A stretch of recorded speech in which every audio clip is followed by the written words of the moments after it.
guys, welcome back to the channel. Today I'm gonna be reacting to a video called The Only 3 Cities You Need to Visit in Italy According to a Local. This is from a channel called Gregor Brown and the link is in the description.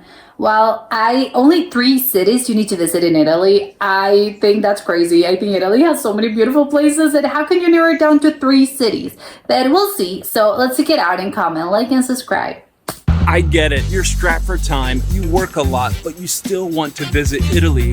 What do? Well, fear not. I put together a list of the only 3 Italian cities you should visit. Leave all those others behind and visit these 3 essential places. 3 Italian cities, 1 epic trip. Let's make every moment count. Italy! Where are these 3 gems in the land of pizza and pasta?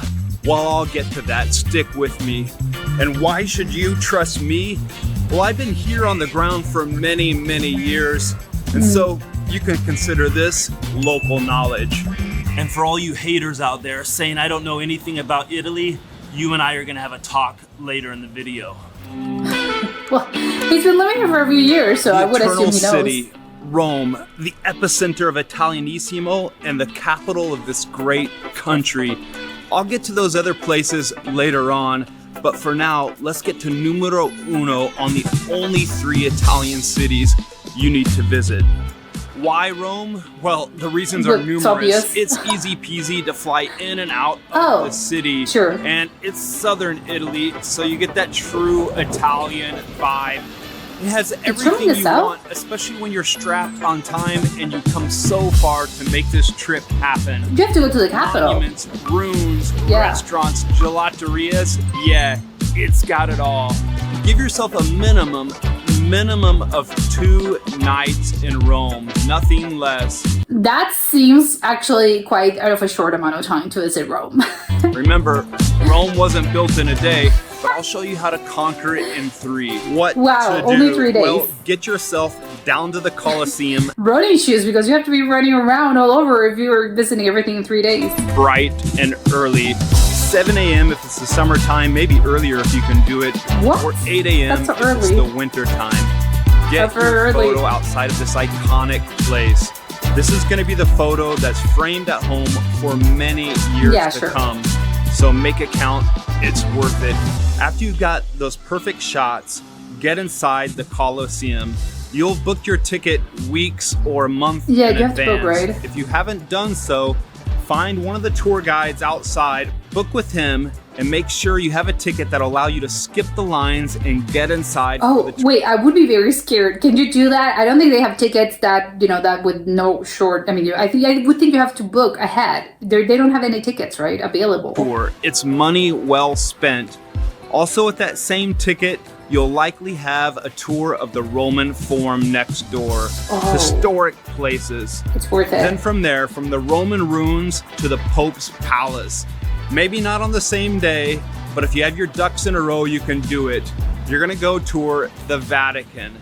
Now, if you have a guide, things will become easier and they can whisk you away over to the Vatican. If not, jump into a taxi, maximize your time. I don't suggest you take a bus, and the metro system in Rome, it's pretty bad. Over there, admire the Sistine Chapel, all the art, all the history, all the stories. I would have thought with such a touristy area, I think the buses work all right, but apparently not. Remember, you're in another country, and this is the Vatican. It has so much influence, not only over Italy, but over the entire world. It used to be more so, but still today, it has a lot of power, even if I don't agree with it. And if you're a bad boy like myself, I think you can still appreciate the beauty there at the Vatican. Of Rome's course, big ticket items, check. On another art. morning, or somehow fit it into your schedule, hear me out. This is what you do. Spanish Steps, Trevi Fountain, Pantheon, Piazza Navona. All in one day? Okay, get up before dawn. Get up very early, get to the steps, the Spanish Steps, get your photo there.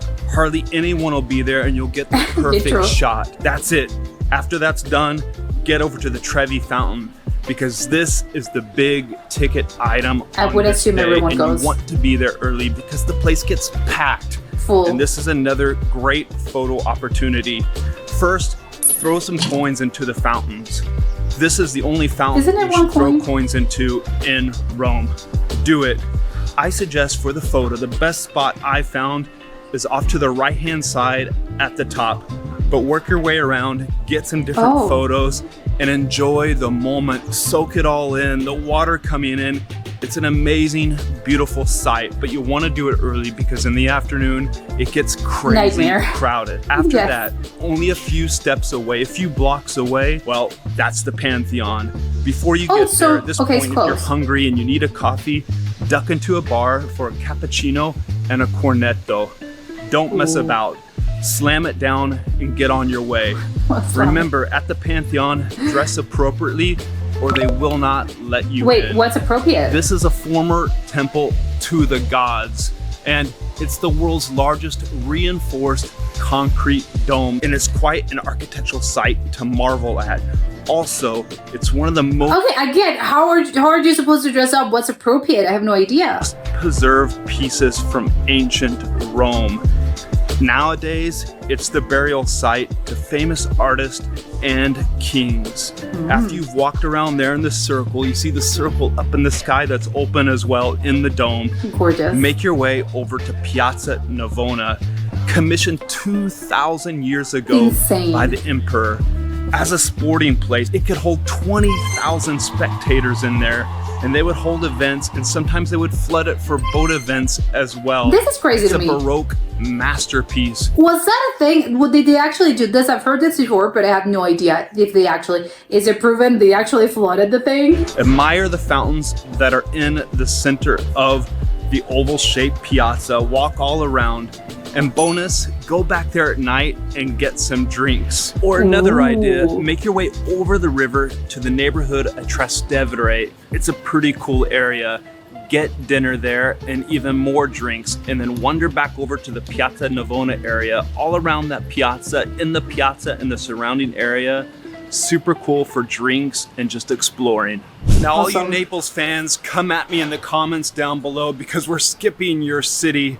Sorry, but we can Oh. only include 3 cities in this list. And for me, Okay. Florence is a must visit city on any trip to Italy. But before we get that, I want to ask you a favor. If you're enjoying this video, please make sure to give it a like down below, a thumbs up. It helps out so much. Also, a lot of you aren't yet subscribed. So if you want to get more of this content and you want to help me get these videos out to a much wider audience of travel lovers like you and I, click the subscribe button. Thank you. An easy train ride up north from Rome, Florence How far deserves away your is it? undivided attention, and along with the other 2 cities, comprises the only 3 cities you need to visit here in Italy. Florence, where every corner feels like you're stepping into a Renaissance painting, and yes, the gelato is as good as it looks. Oh my And God. stick with me. We'll get to the 3rd city that's on our list, and it's a bit of a controversial one. But first, let's talk about Florence. Florence has everything. Renaissance art, I love art. wine, gallons of gelato. Was that the door where you sort of ask for a glass of wine, you have to leave the coin, and they give it to you in the window? Florence is a must-visit destination. So what to do? Give yourself a minimum of 2 nights in Okay, Florence. 3 days. Nothing less. You want to book in advance for those big ticket items. Where At exactly? the top of the main cathedral, seeing David at the Accademia and Oh. Uffizi Art Museum. Those are the big ticket items. Now, what I think should be on the top of your list is getting to the top of Florence, to the top of the cupola at the main cathedral. So make sure you book those tickets. Get there at the earliest. Oh, you need a ticket? hour. Book at the 8:15 times I thought you would just get in and that's it. spot. Get up there and you get the whole view. You'll see all of the Renaissance cradle. Ooh. Soak it all in. And Love you it. admire the architecture of the cupola on your way to That's the top. stunning. After that, you have options, and that's the good news. You can spend a couple of hours roaming through the Uffizi Gallery, or you can eat your way through the Mercato Centrale. For example, spend 2 hours in the Uffizi Gallery, and it's like you time travel Medusa? back to the Renaissance. And spoiler alert, it's mind-blowing. Yeah, I High on bet. the list, I would put wine tasting. This is the land of Chianti, eating pasta with wild boar sauce. And Oh, wow. as it's the Specifically. birthplace of gelato, go wild. Eat gallons of gelato. On In one 3 of the days. evenings, make your way up to Piazzale Michelangelo, the hill above the city. There, Oh, it overlooks admire the everything. sunset. And if you want, on the way up, pick up a bottle of wine or a takeout pizza and just enjoy. My God. There are tons of What a great wonderful plan. places out there. Bologna, it's tasty. Verona, that's for the lovers. And Milan, of course, fashion and food. Okay, so where is Remember, it? you're strapped for time in your short stay in Italy. So this is the only Tuscany? 3 places you need to I don't visit, know. according Where's to it? a local. Oh, Venice. Okay, I thought it was going to be All those other Tuscany. towns out of the way. And remember, I said this last one's a controversial one. Why? Here it is, Venice. It must be on your list, especially if you're pressed for time. You can get by spending just one night in Venice, but Only make sure one? you give yourself enough time to wake up at dusk and roam this unique, carless city full of canals. And yeah, Venice, well, you want to get there and you want to get those. Okay, I have a very stupid question. Is it so early and do the cab, well, not the cab drivers, the boat drivers, boat riders? I don't know. Does someone, are people awake at that time to actually take you to the into the canals? Iconic photos. Do they work Get your 24/7? photo on a gondola. Get a gondola ride. If not, get your photo with gondolas behind you. Get your photo in San Marcos Square. Ideally, if it's flooded with Everyone's water and you're flooded. standing there knee deep I know it in floods all the water. time. And get your photo at the Ponte de Rialto Bridge. Remember, get up early to get great photo opportunities at these spots. These are the photos that are going to be framed back home for many years to come. You're not coming here for the food, though the Venetian food is Welcome. quite delicious. When in Italy. This iconic town that was once a maritime and financial superpower before it sinks or before they ban tourists outright. They're gonna Unique ban in that tourists? It's carless. It's an island crisscrossed with canals. You'll get lost, trust me. So much so that they put up signs all around leading you to the Rialto Bridge or to St. Mark's Square. Venice is a city where getting lost is I thought they were putting signs of "Do not enter, get out of here." part of the plan, and where every alley leads to a postcard-worthy view. And as a bonus for you, if you head south over the Academia Bridge to that island there, head out to its easternmost part. Where are we? Across the main canal, you'll get a beautiful Wow. view of St. Mark's Square. Oh, Be warned, gorgeous. however, Venice gets super crowded, so book in I advance bet. and plan accordingly. Also, keep Tight your schedule. eyes out for scammers and scams. If you need help spotting those, stick with me and I'll explain to you how to do so. Also, if you need all sorts of other information on how to get to and from Italy, how to get around Italy once you're here, where to stay, hotels or Airbnbs, what to eat, what to do, well, I put it all together in one PDF, a simple PDF that you can download, have in your pocket, offline, on your phone for when you're traveling around Italy. There's a link to download it below. Now, what about that message to the haters out there? Well, here it is. Drop some comments down below. Let me know, why does your city or some other city deserve to be on this list? The Holy Trinity, the only 3 cities you need to visit when you're here in Italy. Or better yet, drop some comments down below. Let us know, what should we see and do when visiting these 3 cities? And worry about scams, how to avoid being cheated when you're here in Italy? Well, it's a lot to unpack, and I made a whole nother video about it. Check it out here. 3, 2, 1. Well, I mean it was a wonderful sort of thing to be able to make this video, just because it's only 3 cities. I admire their restraint, although I get that it's really hard. Obviously, you want to visit. If obviously, again, speaking as a tourist, you want to go and you want to visit everything. You want to visit each famous city, each famous everything. But I know that in one trip, that's impossible, just because of course, countries are so big that, well, not all countries, but a lot of countries, especially one as big as Italy, it's just so big that it's impossible. I think, well, you obviously can, but you need to plan ahead and you need the time. And it's about, the time constraints are a little bit, that's your biggest hurdle. Because again, of course, ideally you would visit, I don't know, at least I can think of like 8 cities that I think are worth the visit in Italy. And of course, if you want to go there, can you do this in one trip? Well, I mean, you can, I think, if you spend enough time. But I know that realistically that's maybe not possible. And it's not as if you have 2 months or maybe a month. I think you could do this in a month or around 3 weeks, or 3 weeks to a month. But I know that again is not quite feasible sometimes, most of the times.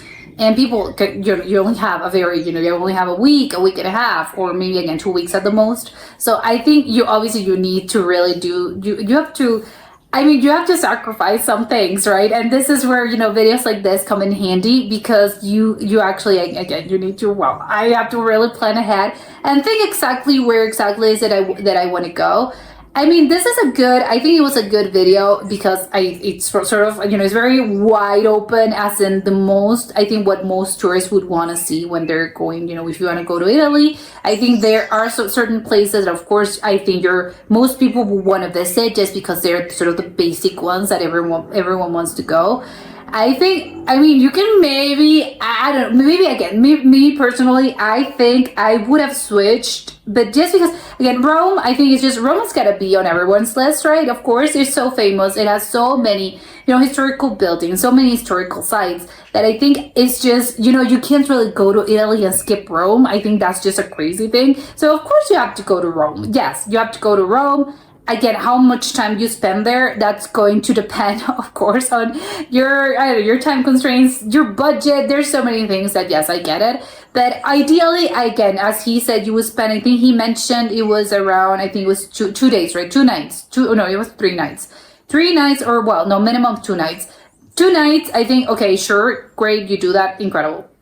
But then, and Florence as well. I think I would definitely put Florence on the list. I think that, of course, it has so many. I think if you really do, and who doesn't, right? I mean, everyone appreciates art, and I think Florence is just one of those cities in which you have such a huge amount of art. I think everywhere you look, it's just sort of, oh my God, you're surrounded by so much beauty, and everything's gorgeous, everything's pretty, and all the classical art, of course, that also makes it worth the visit. So I think Florence is gotta be on everyone's list. Although, again, I know that maybe some people would say no. I think I would maybe sacrifice that for other places, which again is just a matter of personal taste. But I don't know, would I go to Venice? I don't know. I mean, Venice is a beautiful place. Again, if you had the time, I think I would, of course. Why wouldn't I? Who wouldn't want to go to Venice? But I think I would choose another city. I don't know. I think there are places that I think I would visit before that. Maybe Milan, or again, maybe even Tuscany, or even, I don't know, Sicily. I don't know. It really makes it really hard to narrow things down, because it's only 3. So yes, you only have 3 cities. I think in my list, again, in my personal list, I think Florence and Rome are for sure there. The third spot, well, I don't know. He did a really good job at convincing me, yeah, you should definitely go to Venice.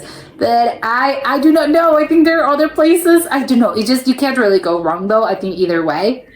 If you choose to go to Venice and Florence and, whatever, or you choose to go to other places, I think it's really impossible. It's really not a wrong choice here. Just because in Italy, I think it has so many great and beautiful and incredible cities that is just sort of, I mean, is it a wrong, oh, you can't go, oh, you went to, I don't know, you went to this random place, you went to Abruzzo or Veneto. Oh wow, oh, what a shame, you missed out on so much. No, of course not. It's the thing about when cities, well, and countries, I think in general, as Italy, they're so beautiful that I think it doesn't really matter. It doesn't really matter where exactly you go and which city you actually got to visit and get to visit.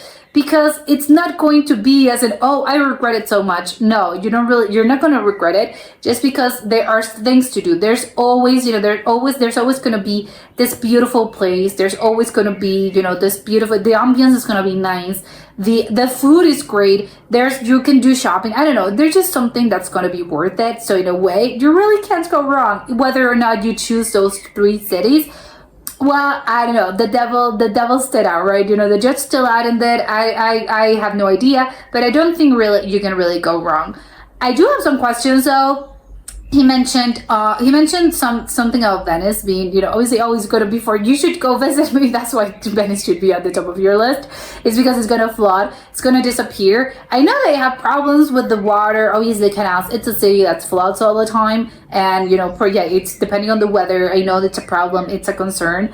But I thought it was maybe, again, it's a concern sort of in the back of your mind, but it's an actual thing. It's a reality. Venice will be no more in the next, I don't know, let's say 50 years, 40 to 50 years, because I think if you go, 200 years from now, well, 200 years from now, I mean, but yeah, of course we should be working actively working towards that not happening. But what I mean is that, again, would I care, something that happens in 200 years? Well, yes, a lot of places are probably not going to exist in 200 years, but is it a short term, as in, in your lifetime, let's say 50 years? Well, then maybe it should be your priority, right? Because apparently Venice, it would cease to exist. I don't know, I would love that explained to me. And he mentioned as well something about the tourists. I think they do, the Venice residents. I don't know. Do people? Yeah, I was gonna say, do people live there? Yeah, of course people live there, right? I mean, I would assume most of these people are people that own shops. They work at shops. They, of course, they're the gondola riders. they own gondolas, or again, they just work in the obviously in the restaurants. They're chefs and waiters and whatever. I mean, yeah, sure, of course, they probably have to live there, or maybe no, maybe they live in nearby places. I don't really know, geographically, I sort of know where Venice is located, but maybe they live sort of in nearby places and they don't live specifically in Venice. But it's just, I think because it's such a city that I associate so much with tourists, then it's kind of strange to me. Oh, you live there, as in you're a native, you're a native to Venice, born and raised. I just think I would love to have a conversation with one of those people. I just think it's such a strange concept, although I know that people, of course, live there. But again, it's such a city that just such packed with tourists that it's just sort of, people, of course, they live there. But I think they probably do dislike, obviously, all the tourists they get, because it's such a, it's a packed place and it gets really packed. And probably I think I would assume, again, I have no idea, but the way he was talking about this, they're gonna ban tourists, because I think maybe this structure, obviously this is so incredibly old. This was built thousands of years ago, so I would assume it's not a city that's prepared to handle the amount of tourists that they go, each year, each week, because I think this is probably all year round. He didn't mention, when's the best time to visit, but I just think that because there's, all those, Rome, I think probably all year round is packed with tourists, and I think Venice as well. I think probably Florence as well. I think that's the case. That's the thing. When you have such famous cities, it's, it's impossible to sort of find the right time. Oh, you get less tourists just because it's full season is year round. It's not as if, maybe during the winter people don't really go that much. No, I would assume people still go just because, again, people just want to go and visit these places. But in the case of Venice, I just think that the city itself, maybe it's not that, it wasn't designed and it wasn't built to take, that many people. So I think maybe the actual residents of the city, they probably hate tourists just because it's not a city that was well built to handle that many people. So maybe that's why they sort of this joke of, they hate tourists. That's what I would assume, which I think that's probably the case. I mean, in Venice, I think maybe it's a concern, as an actual concern that the thing's it's gonna get destroyed, or it's an actual a safety hazard. So maybe that's the case, because I think a lot of cities can probably relate to this. The residents of very, very touristy towns, they just hate tourists in general, just because, again, you're sort of, get out of here. And I get it. I absolutely understand. Obviously, again, if you're on the opposite side, you don't really understand, because you're sort of, wait, what? No, I'm a tourist. It's well within my rights. But yes, of course they are. But I understand why residents of certain areas and from certain cities, they can hate having tourists all year round, because it's sort of, oh my God, get out of here. You never know peace and quiet. Everything's full, everything's packed. And when you actually want to go around your day and you have things to do, because again, you live there, it's impossible, because it's packed with tourists. And tourists are, of course, when you're in your tourist mode, everything's sort of, it's beautiful, you're taking pictures, everything's so, and you're sort of in your own world. And of course, they're sort of in survival mode, as in, I have things to do, get out of here. And of course, the actual places, they must be packed. And people, and if you want to go to a restaurant, you're probably in your own home, in your hometown, you probably can't because, oh my God, you have to book months ahead or something. It's super packed. So whatever. I just think it's funny that you know, there's always the constant sort of the residents hating the tourists. It's a tale as old as time, I think, is everyone's kind of, everyone hates tourists. But at the same time, you love them because, again, if you work probably at a store or at a restaurant, of course, you know, it keeps the economy alive. So it's sort of a hate and love situation with tourists. That's what I would assume. For obviously, again, the food, it's something that I forgot to mention. But he mentions it in passing, obviously pasta, and you have to add the pizza and the wine at the steps. I think it was in Florence. Oh my God, sounds like a wonderful, wonderful idea for a picnic. Wonderful meal, the best meal you're ever gonna have in your life. And of course, the gelato, obviously the pizza and pasta, those are sort of a given. You're in Italy, even though if you're not exactly in Naples. But the actual, of course, the gelato, I mean, who doesn't love gelato? You're gonna be eating all the time. And even, you know, Rome and Florence and Venice, obviously they all, each of them, I think they also have their own sort of particular cuisines and their own their own sort of regional dishes that they do. And of course, you when in Rome, when in Venice, when in Florence, you actually have to try them as well. I would have loved for him to, because I don't know, I'm very curious to see what kind of food is popular over there, or at least it's not popular, but it's just, you know, the thing that is very, again, it's our own food, because I know that Italy is, again, one of those places, and I know that, well, that also occurs, I think, in most countries, well, maybe not most countries, but it does happen in a lot of countries in which I think food just varies a lot depending on the region. So it's just, yeah, you know, maybe if you have something here, they have a lot of regional variations, and maybe if you have something here, you know, this plate of pasta in Venice is not going to be exactly the same as, you know, when you're having it in Rome, because maybe in Rome they do things different. Again, I know pasta comes in so many shapes and forms, but it was just an example. My point is that they do things so incredibly different that, I don't know, it's just, yeah, you're going to want to have everything, of course, including obviously the food. You mentioned the wine. Apparently, wine in Florence is really good. Yes, sign me up. I would love to go there. And of course, you know, the pizza, pasta, he didn't mention the espressos, but of course, Italian coffee, it's great. And what else? And the gelato, of course. So yeah, you know, just the food alone, I think it makes it worth a visit. But even though, again, he only mentioned these 3 cities, whatever you choose, you can't really go wrong. It's Italy. It's going to be amazing either way. But that's it for today, and I'll see you soon. Bye.